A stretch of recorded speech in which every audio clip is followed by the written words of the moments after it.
Well, good evening. My name is Dan Diggory, and I'm president of Singers in Accord Choral Ensemble. And on behalf of our entire organization, I'd like to welcome you to this evening's conversation with Sigrid Johnson and David Bengtson.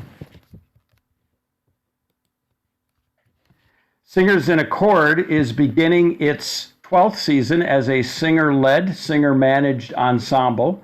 With no permanent artistic director, we, the singers, select and collaborate with different conductors for each project to give a distinct experience to our ensemble of singers as well as to our audience. To date, we've collaborated with 18 different conductors. Tonight is our third webinar in a new series we call Conversations in Accord. These sessions are opportunities to learn more about the choral art, to better know some of the incredible people who make this art happen, the conductors, the composers, the poets, and the teachers of singing. Just last week, Singers in Accord released its first virtual choir recording, Let Us Not Become Weary. So please visit the Singers in Accord YouTube page or our Facebook pages to find the link to view this timely video.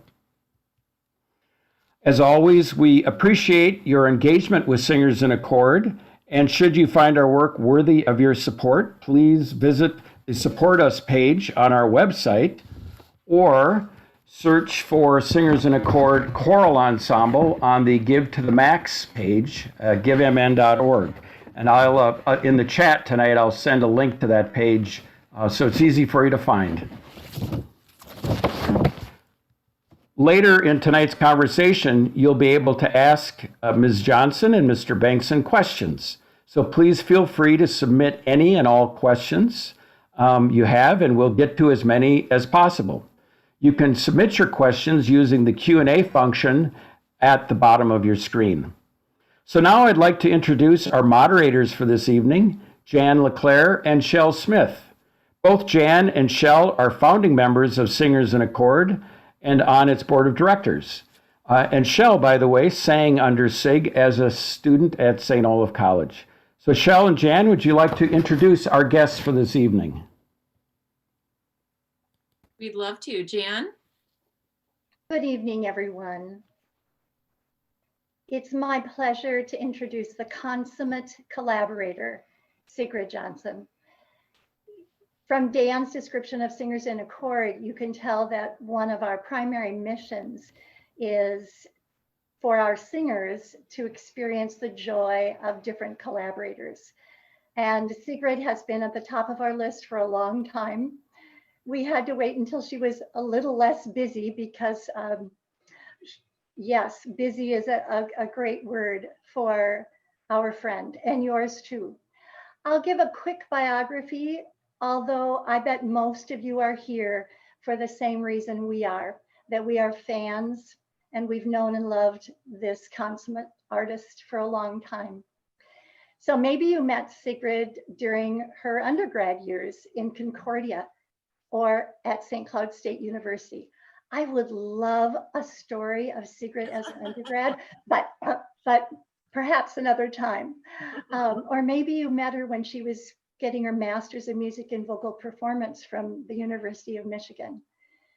Maybe you're part of our professional choral community here in Minnesota, and perhaps you met her through the Dale Warland Singers or the Dale Warland Symphonic Chorus or the Vocal Essence program under Philip Brunel.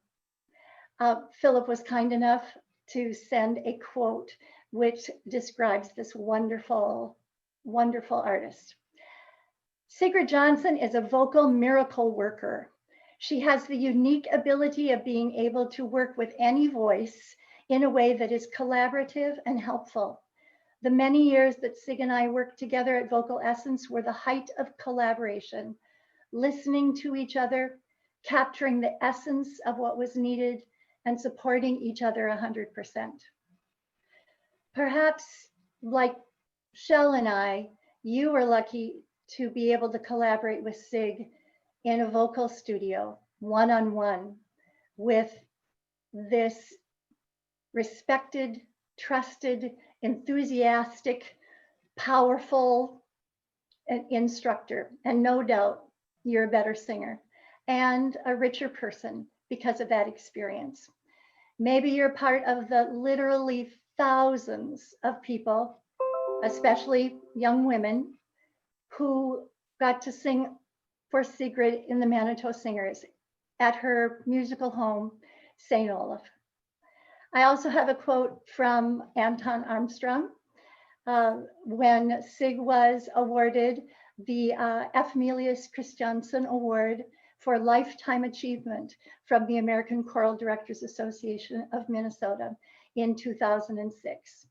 And Mr. Armstrong said, "One couldn't ask for a better colleague. I think she has the best set of ears in choral music in the United States. She has the most masterful musical ability and shows it through her work with young women. She shares a vulnerability in herself with her students, enabling them to open up, which can create an amazing talent." Perhaps we have someone who met or worked with Sig when she was traveling the country and the world as a clinician and an all-state choral conductor. Again, a career of fabulous coordination and collaboration. So thank you for joining us. I hope somewhere in that description, we touched a little bit of your experience with Sig. And on behalf of all of us, we are grateful. Thank you, Jan. Thank you, Jan. Well, it is my pleasure to introduce to you all our poet for the evening, David Bengtson. David and his wife, Marilyn, met at Concordia College, where they sang together in the Concordia Choir under Paul J. Christensen. After graduation, they moved to Long Prairie, Minnesota, where David taught English at the high school and Marilyn directed the choral program. They continue to live there today, enjoying their well-earned retirement. As a poet, David has received several awards, including a Sassy Jerome Fellowship, a prize for poetry from the American Academy of Poets, and a Loft McKnight Award for Creative Prose. David has published 3 chapbooks of his poetry and a collection of 71 prose poems titled Broken Lines. 11 of David's poems have been set to music by notable composers such as Matthew Culleton, Chris Aspas, Ralph Johnson, and as you'll be hearing about shortly, David Childs, as well as Sigrid's brother, composer Greg Nelson. Welcome, welcome, David. So at this time, we'll invite Sig and David to join and continue in our conversation. Would you kick us off this evening by telling us the story of how you met? And David, you can unmute yourself at any time.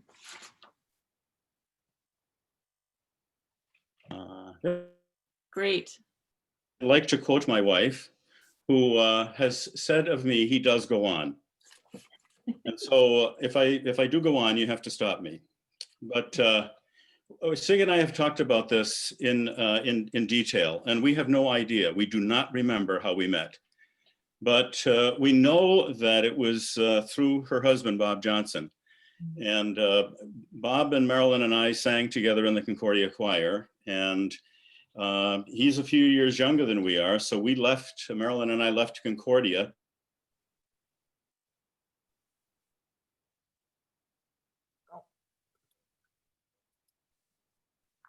Sigrid. And, the romance led to Bob asking Sigrid to marry him on the 50th yard line at the Concordia football stadium. So they were married, we were at the wedding, and we have just known each other for probably 50 years.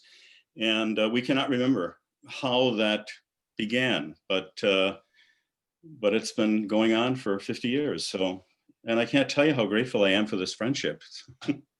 Sig, what do you have to add? I have to add that I don't believe that you could find a better couple to share your life with, as these two are to and were to my husband and I. They are salt of the earth people with whom we've shared many sorrows, many joys, many different emotions that could all have played into the program that we chose. So there will never be another couple that will be as close to us as we have been through all of our years, through thick and thin, Mhm. and with much love. Well, the Singers in Accord were lucky beneficiaries of this close friendship, which brought you two together to collaborate with us in 2017 on our memorable program, Inside Out. Can you reflect on that experience and tell us the story of how that program came to life? Well, I was so honored to be asked by Singers in Accord to do a program.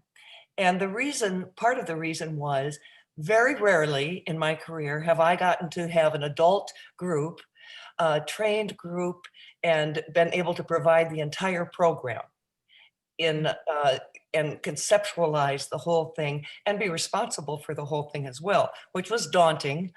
But the diversity of the Singers in Accord was very appealing to me. And I realized that I had seen many of your programs. And so I knew how fabulous they were and how different they were. And I wanted to bring something to the group that was new and exciting and challenge them in ways not just musically, but spiritually, and to grow as people through this process. So this was brewing in me, and as I was preparing to pick a program, and I happened to go with my grandsons to an animated film entitled Inside Out, which dealt with the emotions of a little 11-year-old that David will tell you more about. And I was intrigued with the emotions that were addressed and how I felt that those emotions really took us through our entire life, from birth to death, and all the different experiences we have and all the different emotions we have, some good and some more not as easily dealt with. So that was the sort of beginning of the thought process of how we could put together a program. And David will tell you a little bit more about the actual Inside Out movie. Before I do that, I still remember meeting with Sig and my wife on the little deck at their cabin in Alexandria. And Sigrid was talking about this idea that she was working on that came as a result of seeing that movie. And she talked about how she wanted to incorporate Minnesota composers, and wondered if I would be interested in helping her with this and providing some poetry that could maybe act as a connection between songs or an introduction to a song. And I thought it would be a good idea to feature Minnesota poets. So that's how that came about. And I had never seen the movie. So I went out and bought the DVD and watched it, I think, 3 times before I finally began to really get a grip on what this was all about. And the feature film was directed by Pete Doctor from Bloomington, Minnesota. And the idea for the film began when Doctor reflected on the changes who was 11, and changes that he knew that other parents must see in their own growing children. And he couldn't help but wonder what was going on up inside her head. So what happens? What do we see when we turn things inside out? Is it possible to go inside the mind and see how those emotions are acting and interacting? What do we see when we're allowed through the wonders of animation to enter the mind of an 11-year-old girl named Riley Anderson, whose whole world turned upside down when her parents decided that because her dad had a job offer in San Francisco that they were moving. Riley was a hockey player. She didn't anticipate being able to play hockey in San Francisco. This move put her through all kinds of emotions. The emotion of sadness and anger and fear and disgust and joy influenced her thought processes and her memories. So our program was titled Inside Out, Singing the Seasons of Life. And what we tried to do was weave together songs and poetry, and Sigrid will mention sculpture as well, to explore a wide range of emotions and also our shared human experience. So that we began to think about it. Yes, okay. I'm going to add just a little bit of how the whole concept progressed. And that is, as I was thinking about these emotions and the different seasons of life, I was reminded of, we were in Oslo and we were at the Vigeland Park. And of course, that is taking the human form in all kinds of phases of life and experiences of life. And I was very overwhelmed by that. And so I thought maybe we could add some sculpture to this that would just enhance the whole experience. And yet we were doing Minnesota composers and Minnesota poets.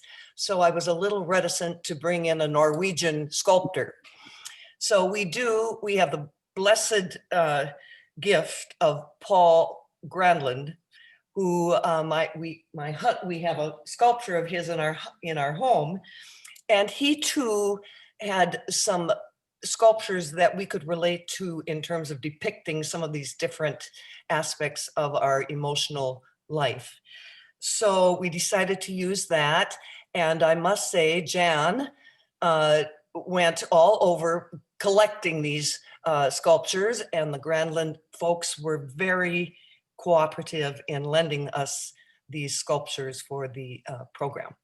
In one venue, we had them actually projected on a screen, and in one venue, we weren't able to do that, so we just had them placed within the hall. So that's how that whole kind of concept came together.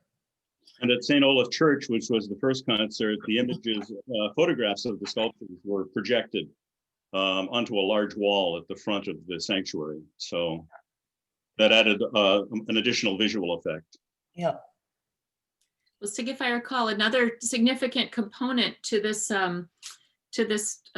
program was our accompanist, who has graciously agreed to join us all the way from Duluth tonight. Our very own, people who are affiliated with Singers in Accord will recognize our wild Bill Munson.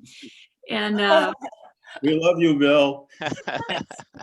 So Sig, did you want to talk a little bit about what Bill as the collaborative keyboardist brought to the experience? And then Bill, we'd love to get your perspective on the what you recall of your last your hopefully not last ever, but your most recent program with Singers in Accord. Yeah, not too much information, Bill.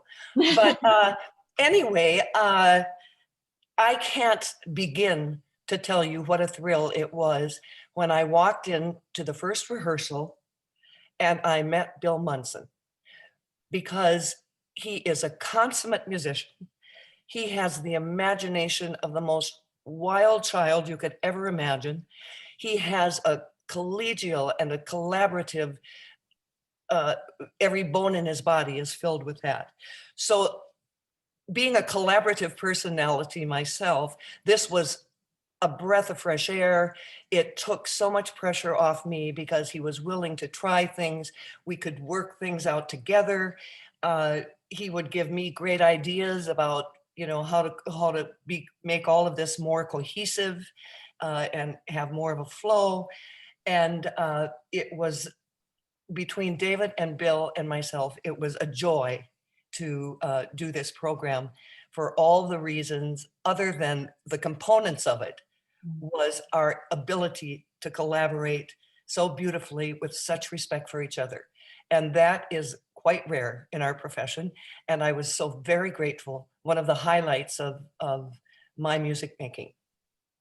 So Bill, I'm going to invite you to unmute. And may I just say, one of my favorite bits that you added to this concert, and I hope you'll talk about it a little bit. He just showed up one day and started riffing the theme to the Inside Out movie. And the transitions, the keyboard transitions. And I don't know if you can manage to get a keyboard into your office, but I loved hearing those. That was fun. Yeah, I have to say, and from what I've heard so far, no wonder I love this project so much. I mean, it was as if it was made for me. I mean, first of all, music is magic. It's really, truly magical. And this was no exception. It has the power to bring people together. And when you put three collaborative and creative, artistic people together and they're on the same page, wow, watch out. Maybe we should do this again. I mean, wow. But from the beginning of the first rehearsal, Sig, I knew I was in for something special. I knew I was in for something very special because I love to create and I love to live in the moment and I love to transfer my emotion and the emotion in the room through my fingers into the piano and into the room and let music be the abstract representation of our human emotion and our expression of our own humanity. Inside Out was such a perfect metaphor for what music really is. It really, truly is an expression of our humanity. And what a wonderful way to show that. Using my favorite choir in the whole world, and that's not changed. I mean, Singers in a Chord is really a one-of-a-kind gem of a choir. And to have that, and the beautiful poetry coming in with this beautiful locally created and locally sourced performance art, all wonderful to play and to sing. It's just, you know, that meeting at Perkins that we had at the very beginning, I mean, that was truly special. And to think you can construct something like this in a Perkins, you can make art, you can build art anywhere at any time. I have to say, I can't get through this without saying that, you know, my mom was there and she said it was her favorite concert. And some of you have heard me say, if I had a choice between winning a Nobel Prize and getting my mom's admiration, I'd rather go for that. I just making my mom happy it means the world to me, and she loved this concert. And my high school choir director, Chris Starr, said it was the most cohesive concert she'd ever been to. So when you hear that, you know you achieved your goal. I mean, you created an organically new performance art experience, taking local music, using improvisation to bind it together with beautiful poetry based on this inside out metaphor, which really shows how music is this divine expression of our humanity. And it was like I was riding on a magic carpet ride the whole concert. I mean, I felt like I was just floating in space. It was just a wonderful experience. And it is right now, I have to say, it is my favorite performance art that I've ever been a part of in my career, with my favorite choir. I mean, it cannot get any better than that. Thank So you, Bill. thank you for everything. And I miss Singers in a Chord up here in Duluth. I really do. And I truly can't say it enough. I believe that we'll be making music again, no doubt, in the future. So Thank stay you. tuned for that. Thank you, Bill. Thanks, And thank you Bill. so much for joining us.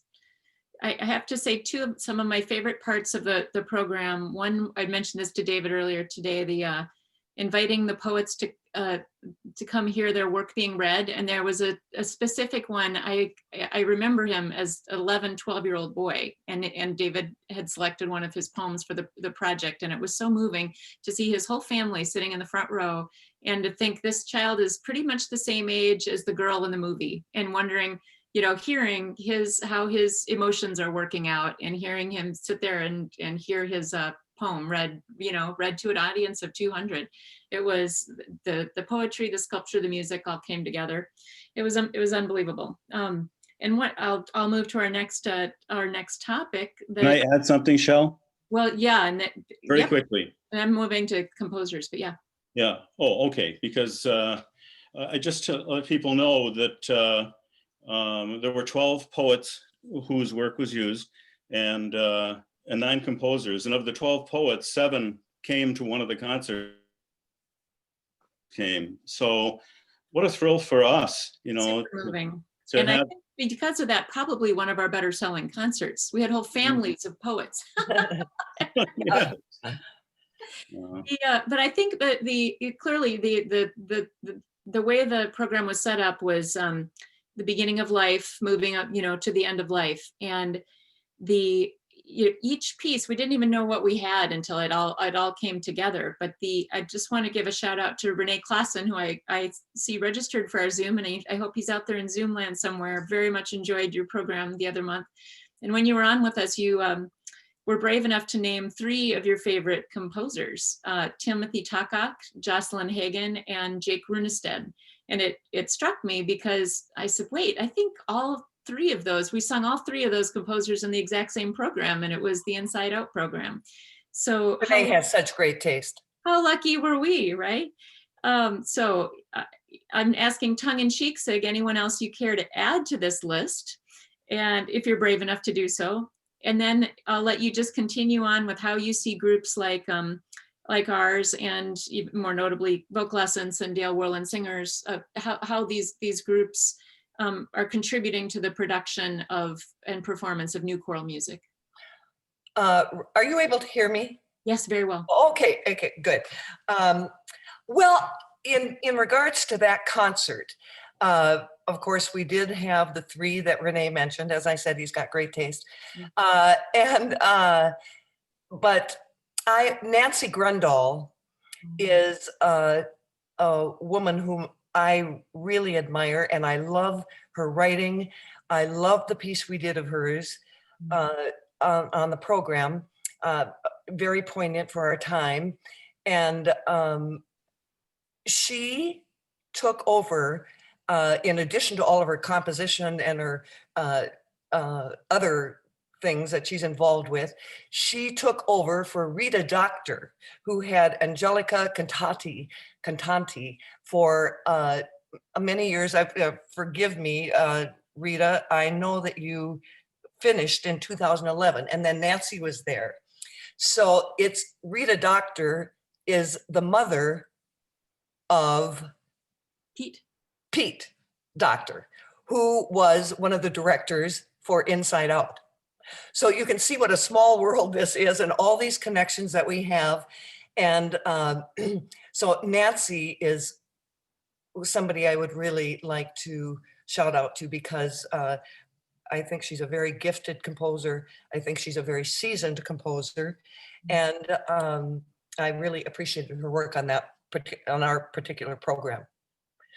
Gorgeous. So yeah, did you want to say a little about how the groups that you've worked with, the choral ensembles you've worked with, have their role in helping bring this performing new music? Well, there's so much to say. I know. Well, there's too much to say, but I have been so blessed to work with both Dale and the Dale Worland Singers, and Philip and Vocal Essence, Philip Brunel and Vocal Essence. Both of these men have done incredible work supporting composers from all over the world, but most especially is their support of local composers. And to have these 2 giants in our community that have done so much for choral music and the emerging composers is beyond phenomenal. So, and I have been so grateful to work with both groups and had many collaborations that I won't go into because of time, but with both ensembles, and I am truly grateful for those experiences. And it's been great in preparation for this to recall many of them. I'll talk about one collaboration, and it happened with the Dale Worland Singers went in their early years, went to a national convention, and it was kind of their first outing of really being on a national stage. And talking about how words and music go together, it's got to be a perfect marriage. And we were doing a piece called Lamentations of Jeremiah by Hina Stara. And Michael Dennis Brown came with us for some, I don't know if he traveled with us, but he was there, and he read the translations. It was in Spanish, and he read the translations.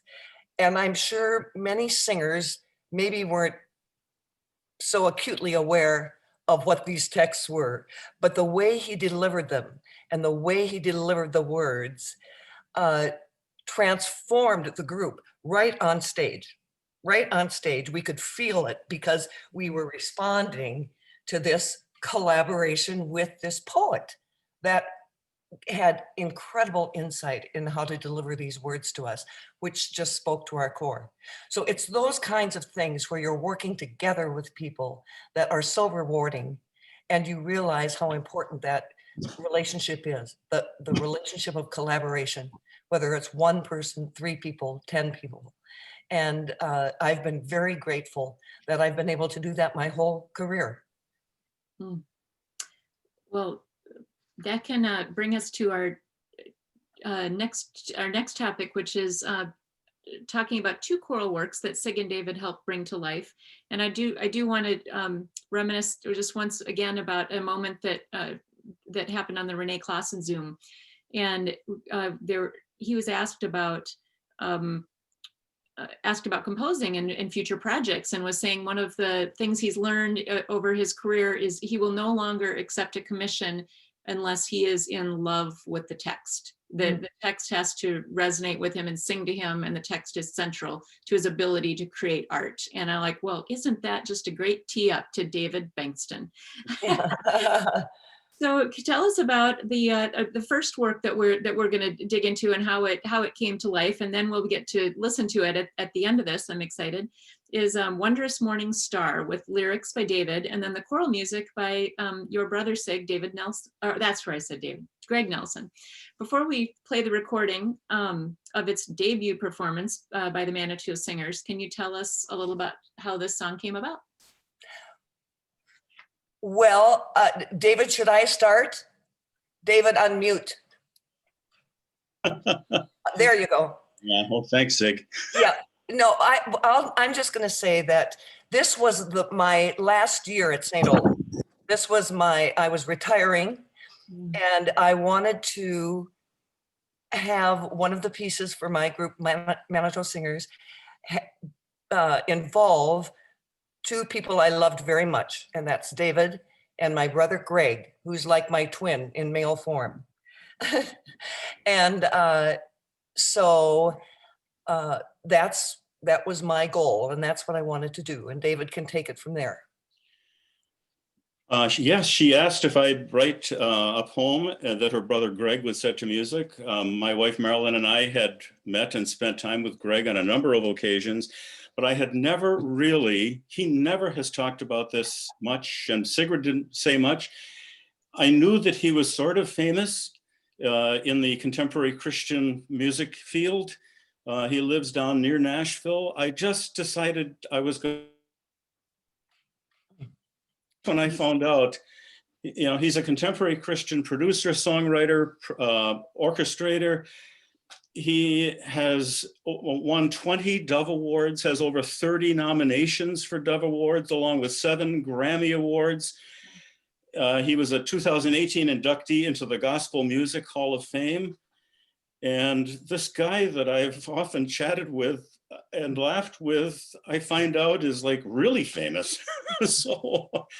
So I knew I was going to be writing words that he would set to music. And I also knew that I was going to be writing words that Sigrid had requested and would perform in her last Christmas festival. So I'll tell you, the pressure was on.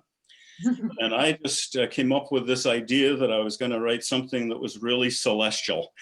and because I've loved Sigrid's Manitou Singers. They have such an incredibly beautiful and graceful and dance-like sound. And I could hear that. So we were to meet at Sigrid's house in Northfield, her brother Greg, me, and Sigrid. And there we were in the living room, and Greg sitting next to me, Sigrid on a couch. And Sigrid said, "Well, David, why don't you read the poem?" They had not heard it. So I read the poem, and Sigrid said, paused and said, "Well, why don't you read it again?" So I read it again, and she paused again, and then she said, "You'll have to excuse me for just a moment," and she left the room. So at that point, Greg looked over at me, and Greg calls Sigrid Susie, has forever. And he looked over at me and he said, you know, David, what Susie really wanted was a lullaby. And I said, Greg, she could have told me that. So at that point, Sigrid came back in. Oh, you're freezing. David, He pops back in quick. yeah. Not that quick this time. Well, I suppose you could continue, Sig, with what you said when you walked back in the room. He left us hanging. Well, Greg was the one that said, what Susie really wants is a lullaby, which I always wanted Manitou to have kind of that comic relief in terms of emotional, just where people didn't have to think too much about how difficult it was or that, but just something very sweet and angelic that they could do. And so they tweaked it and the text, and then Greg wrote this beautiful, beautiful song to David's gorgeous words. And I think I'm back now, right? you are. But you were gone quite a while, my dear. I have an unstable connection. I know. You get to feel that. your way.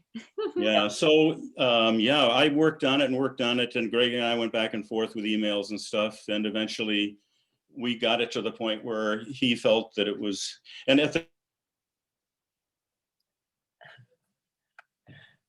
recordings, and there are many recordings of Manitou, he said, I listened and listened and listened because I wanted that sound in my head.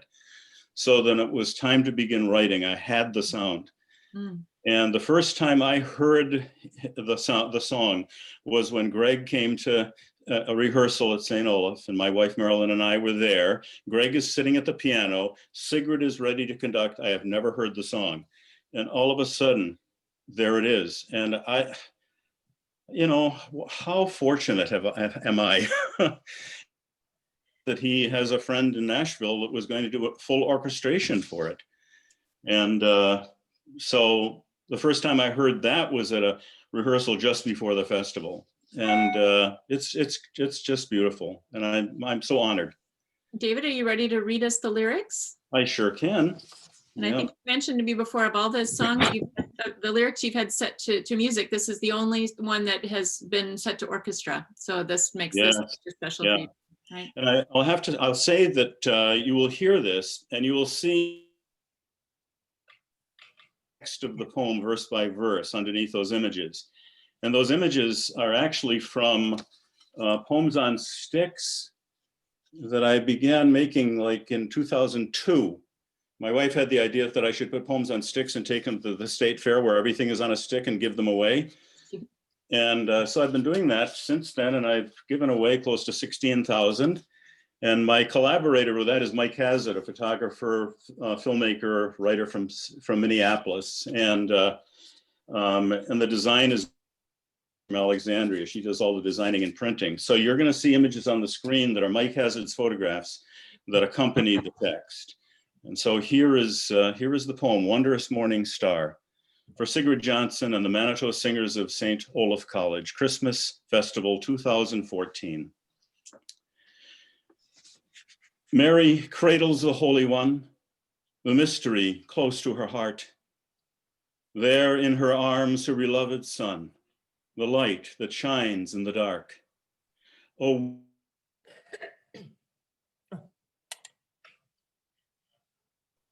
we sing to you, faithful and true, the light of lights above. Your lovely face, oh blessed sight, my child, I love you so. Your eyes are filled with heaven's hope, God's promise to earth below. O wondrous morning star, O child, we bring our hearts, our love. We sing to you, faithful and true, the light of lights above.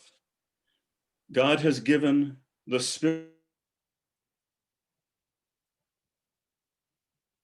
Help us to see with the eyes of our hearts the flower in the seed.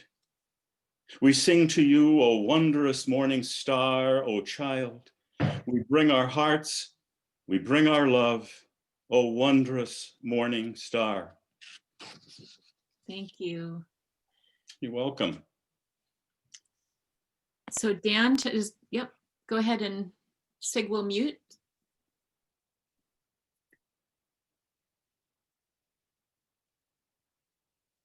It's not letting me hear.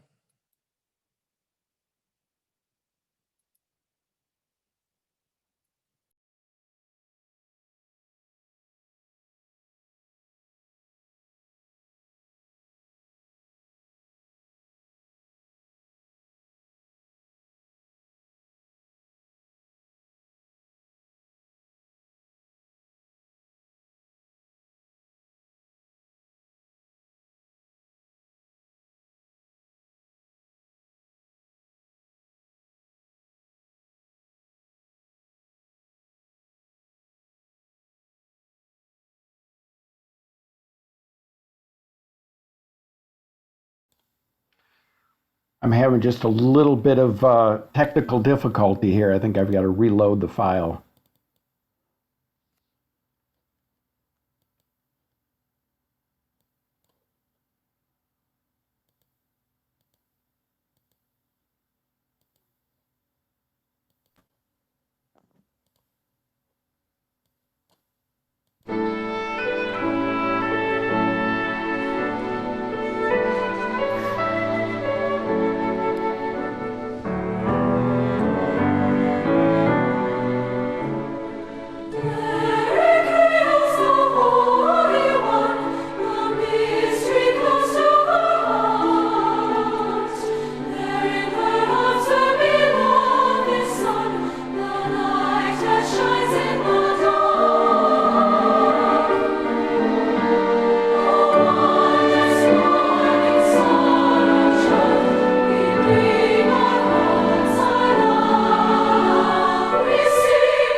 Well, Sig, that brings back memories. Wish I'd been there in 2014. Me too. Oh. I could have loved your beautiful soprano voice. Well, we have a treat. We have one more thing to play for our Zoom audience. If you want to tell us about our next piece, Deepest Heart. David and Sig? David? Oh, what? Am David? I You here? must be frozen again. Yeah.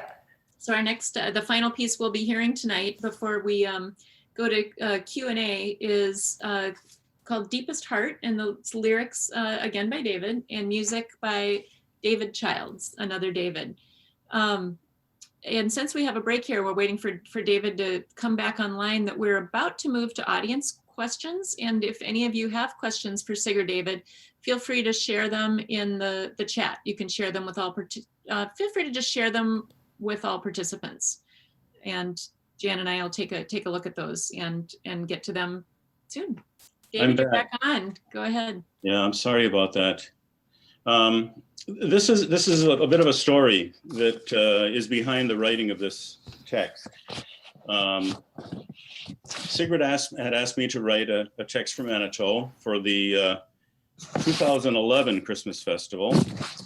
And on November 29th, 2010, I was driving to Alexandria to get new tires on my car. A little bit of snow had begun to fall, but I wasn't terribly worried until the flakes became really big. And I noticed that the highway was getting greasy. So I slowed down to 40, 35, and I lost control of my car. It spun, hit the shoulder, and began rolling. It rolled 3 times. I ended up in a cornfield, upside down. Well, that's a cliffhanger. Yeah. He did land upside down. We know he but lived. his OnStar came right away and just came to his rescue and said they'd be sending someone.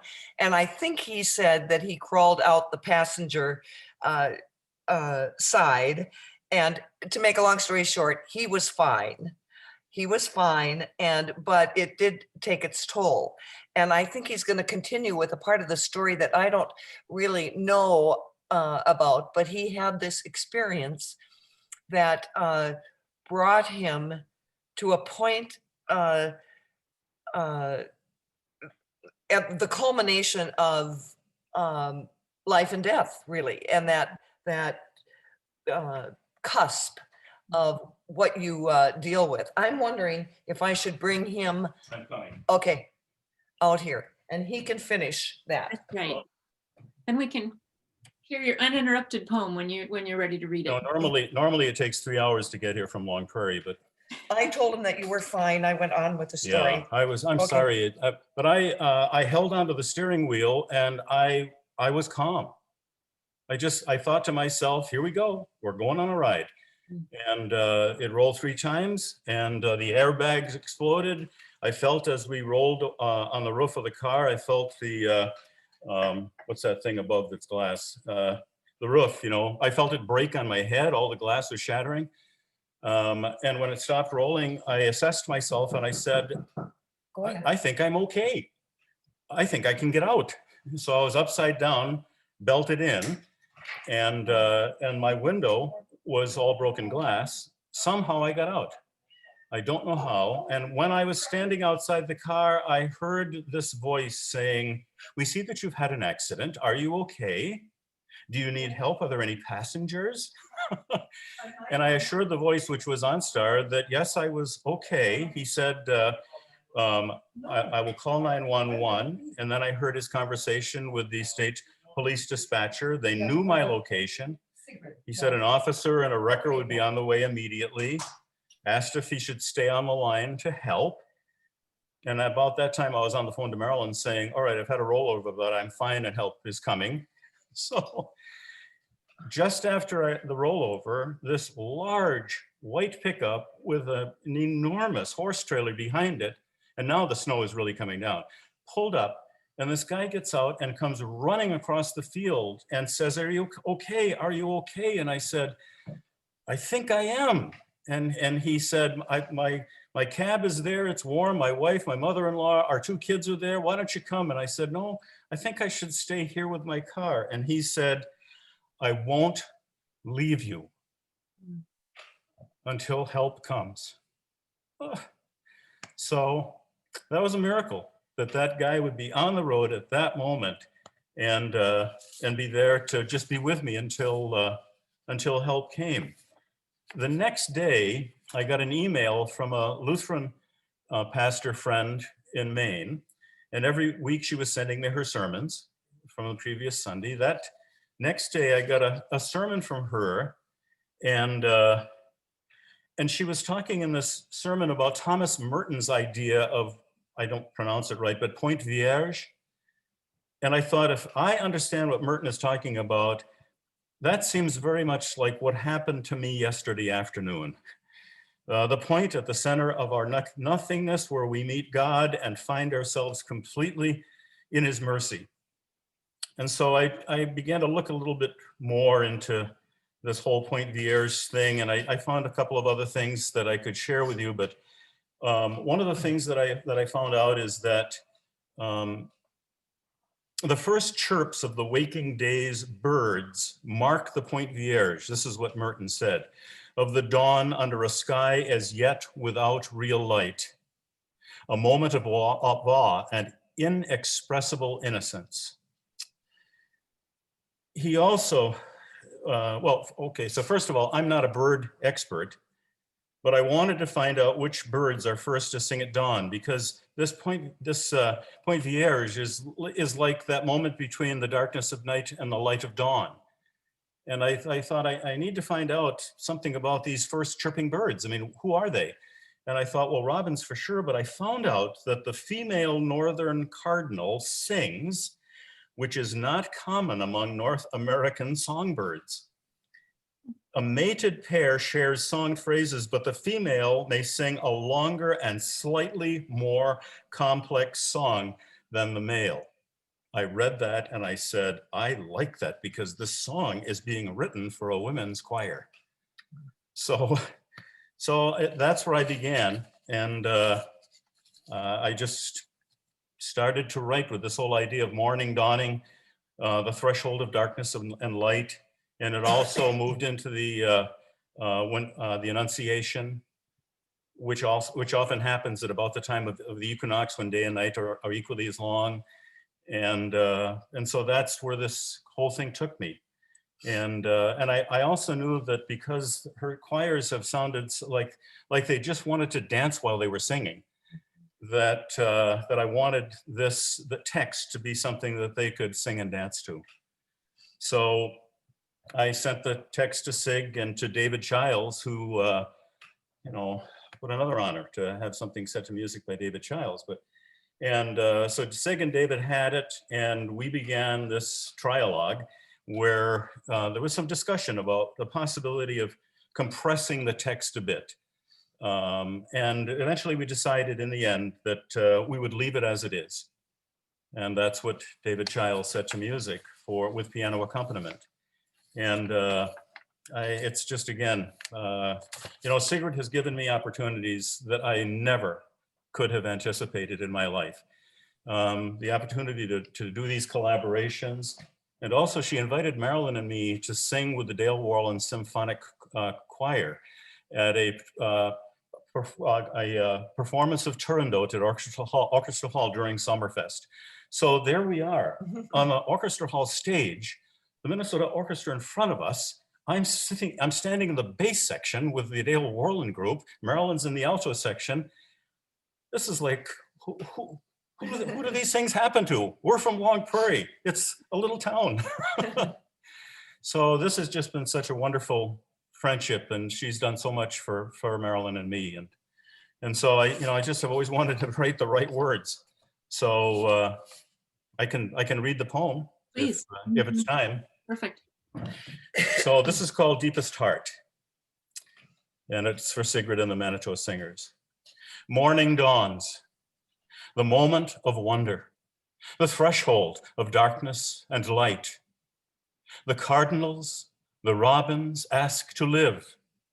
God gives them breath and opens their eyes. The birds begin to dance and sing. When Gabriel told Mary of God's plan, she was filled with doubt and fear. The angel assured her, so it will be. She listened to her deepest heart. Here I am, the servant of the Lord. Here we are. Help us to see the sacred place in every heart where God's truth and glory meet our despair, where the angels say, don't be afraid, where God has planted the seed of love. God calls us to open our eyes, to see the divine in ourselves and each other, to welcome the stranger, say yes to the outcast. May the loneliness and darkness of this life vanish in love's healing light. Let us dance and sing with the first birds of morning.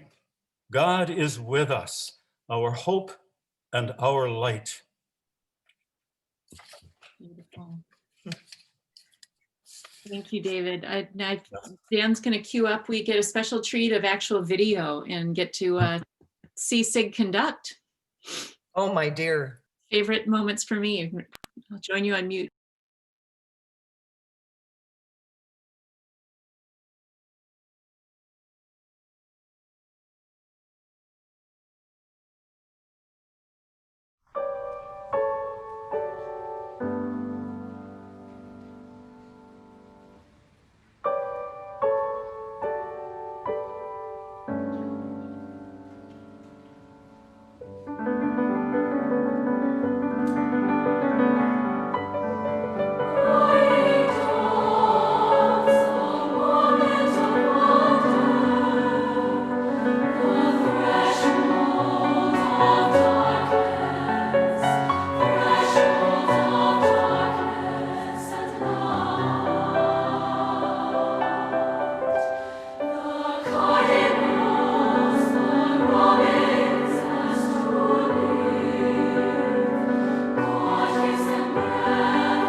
Be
think I'm. See? Huh? So much fun to hear that. Since David had taken your seat before, I didn't get a chance to ask you about your experience in preparing that piece. Would you like to say a few words about that? Well,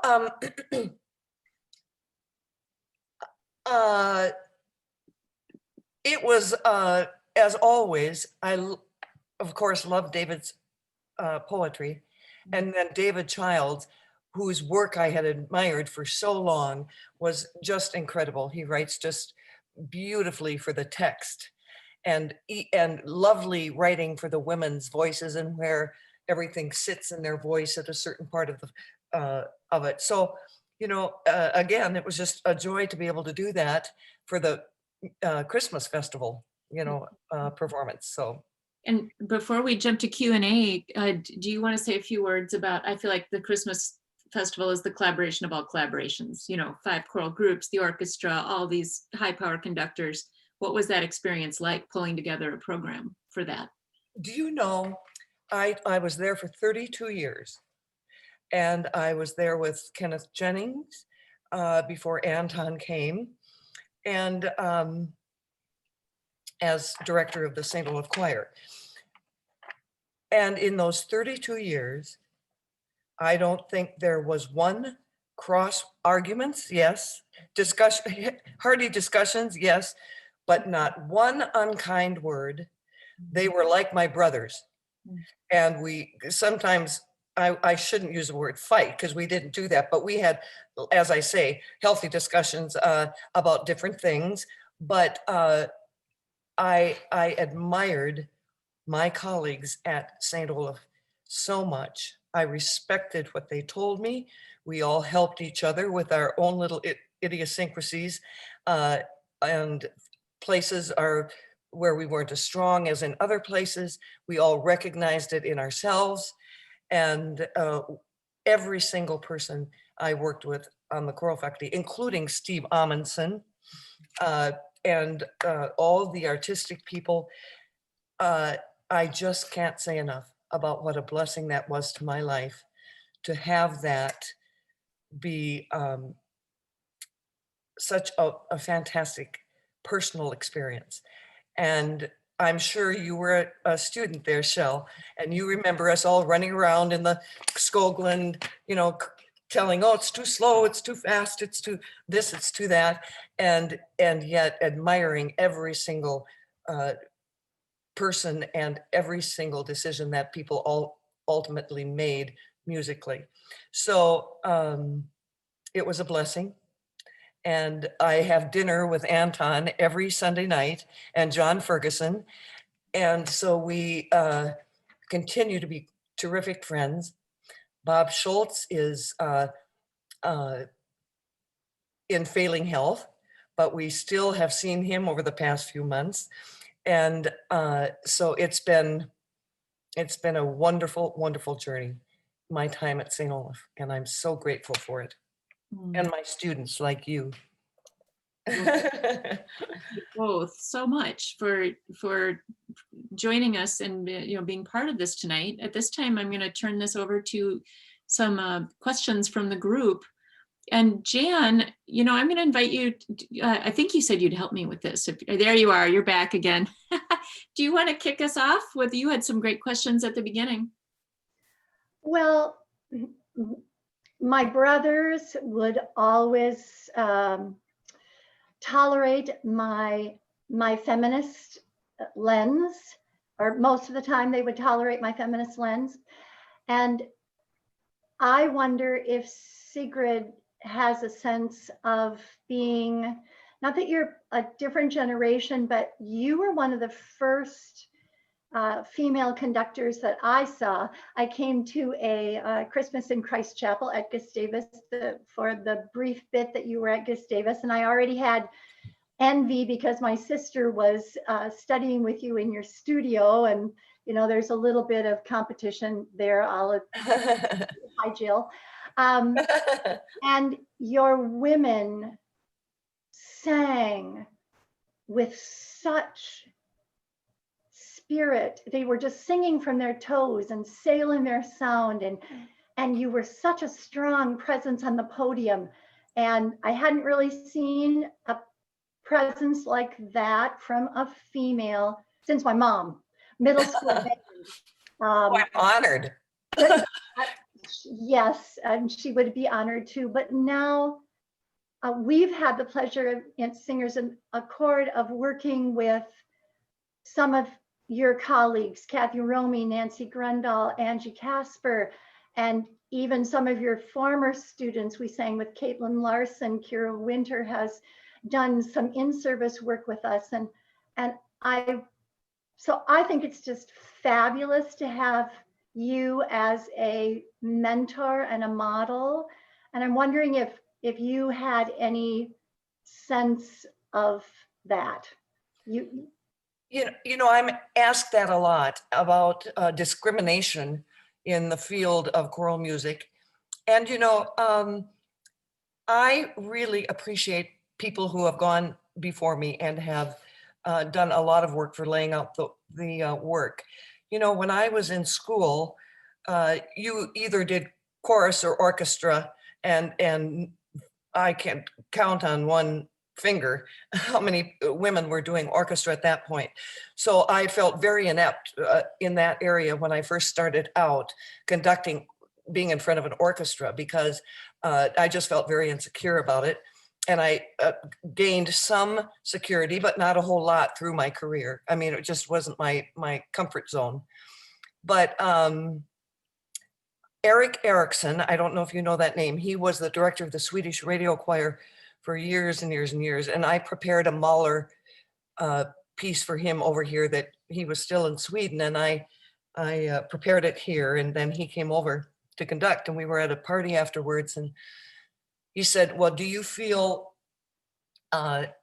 like you haven't had as many chances because you're a woman? And, I really thought about that.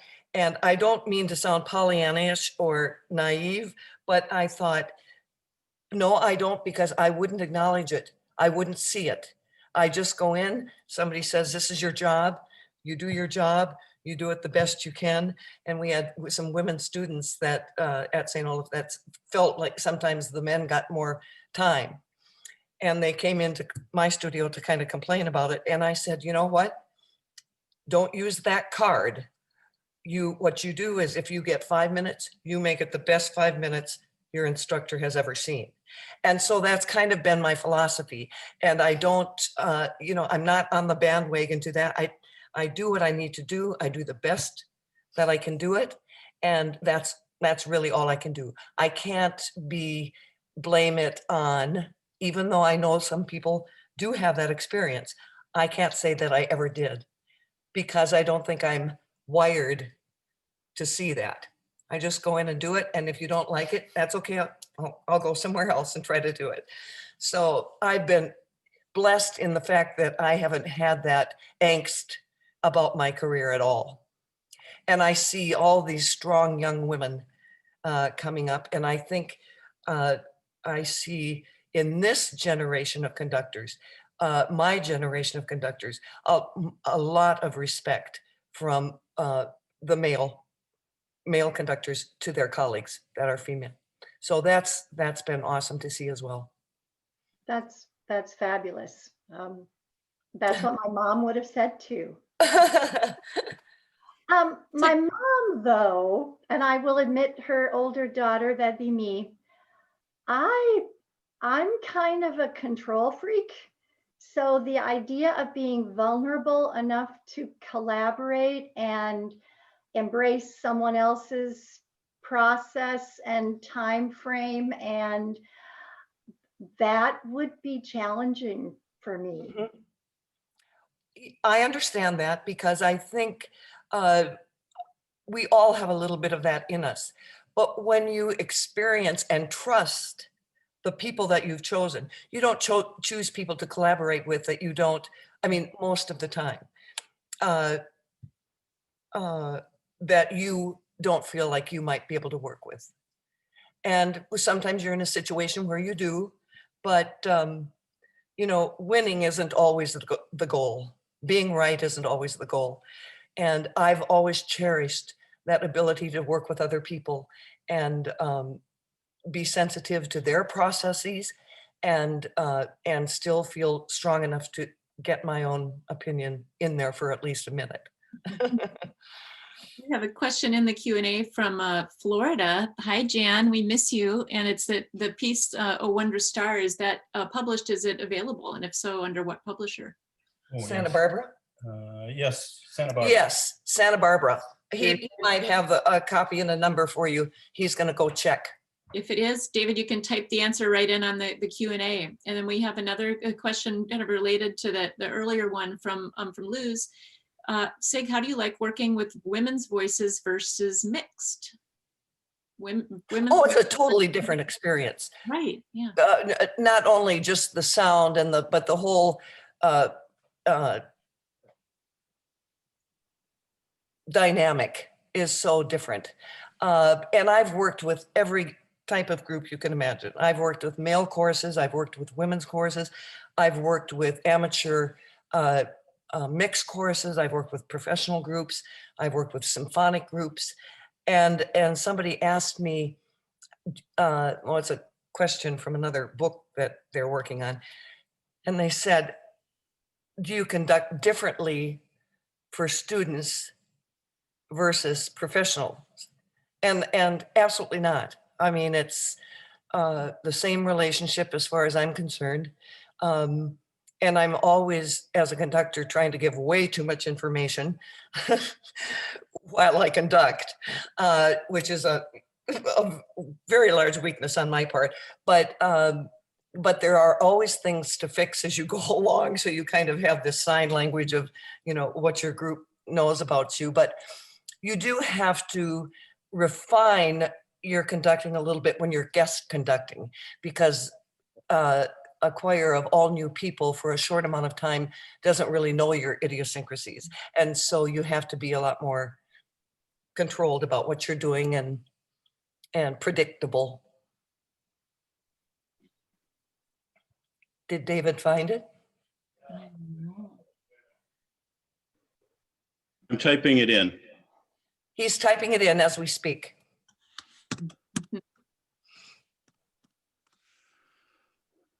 One last question, and then I think we'll invite David. If there are no other questions, we'll invite David to wrap up our evening after this one by reading one last poem for us. That sounds great. Yeah, somebody text my phone if I'm missing a question out there. I've got 2 chats I'm trying to keep up with. But I really like this one. As we have a lot of music educators in our group, as you know, Sig, and is there any advice you might give, or even just words of comfort to current teachers, especially in the arts, as they work to stay connected to their communities during COVID? Well, advice not related to COVID would be, I wish someone, when I was early in my career, had said to me, you don't need to know everything. And create that vulnerability in your learning and in your teaching so that you're able to take things in and you're not shutting things off because you're intimidated or for whatever reason. So, you know, in my youth, if somebody said, well, of course, you know the arrangement of the so-and-so from the such and such, and I would go, oh yeah, sure. And when I didn't have a clue, and I always had this feeling that to be validated, you had to know everything. And now, the older I get, the more I realize I don't know. And it frees me up to say, I don't know, teach me. And that's a very freeing experience. And I think it's one that in this COVID era that people have to grasp onto, because they're constantly searching for new ways to do things.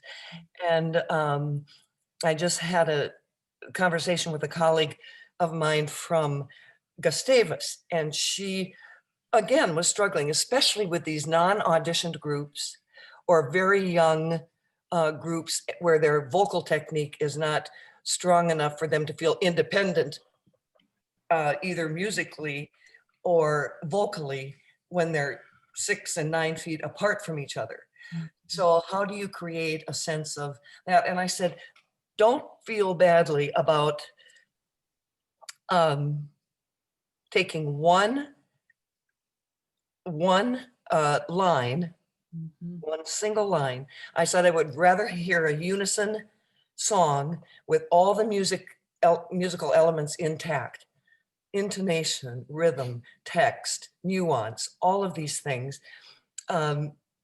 Then I would, thinking that in this time, you have to really challenge your singers. No, you have to create an aesthetic for people. And it's not about how difficult it is, it's about the beauty of it. And that's what we need right now. We need beauty. And I know that it's a real struggle, but I also understand the creative nature of, and the spirit and the tenacity of all these young men and women that I see out conducting early in their careers, and I know they're going to accomplish it. But patience is a virtue.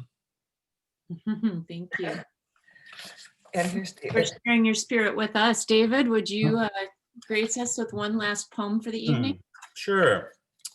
This is a text I wrote for the Staples Area Men's Chorus. It's a group I've sung with for many years. And it was set to music by Matt Culleton. And the title is Let the Music Rise. In seasons of sadness and grief, in times of darkness and light, in days of joy and days of relief, let the music rise. In times of courage and strength, in days of trembling and grace, from the prairie's wide sky to the dark pine's embrace, let the music rise. Let the music rise, oh, let the music rise. We lift our voices, we sing as one, let the music rise. The prayer of a child for peace in the world, for an end to the fighting that touches us all. Let the song of the dawn break the silence of night. Let the music rise, oh, let the music rise. We lift our voices, we sing as one, let the music rise. Thank you, David. You're welcome. What a great way to end. Dan, if you want to come back on, you don't necessarily need to say anything. You can wave to everyone, but it just occurred to me this might be the last time we gather with our singers in accord before the holidays. And I wanted to thank everyone out there tonight for coming. I know there were a lot of Sig and David supporters and singers in accord supporters. And we just really appreciate your supporting this format as a way to keep our spirits, keep our music rising and our spirits going during this time. And we want to thank you too. Yes. This has been really fun and fun. energizing. So, and my running back and forth between two rooms has You're been getting so, a shake, David. so good. So thank you. Great to see And thank you to everyone who joined us tonight. So much. Okay. Stay well, everyone. Stay. Yeah. Bye-bye. Bye-bye.